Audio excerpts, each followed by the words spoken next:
এই কিশোর যুবক ছেলেদের বর্তমান হালাত হইল, যার একটা মোবাইল আছে, যার একটা মোটরসাইকেল আছে, যার একটা হারাম নষ্ট চরিত্রহীন কোন মেয়ের সাথে সম্পর্ক আছে, কিছু অসৎ সমবয়সী বন্ধু আছে, আড্ডা দইনা, খালাস এই চারটা জিনিস আছে, সে 7টা মহাদেশের বাদশা। সে বাংলাদেশের না, সে হলো গোটা পৃথিবীর বাদশা। তার মোটরসাইকেল চালানি দেখলে আপনি বুঝবেন হেতে বাদশাহ।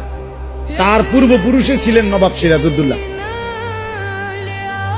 তে বাদশাহ আকবরের নাতি। বাদশাহ দেখলে বুঝে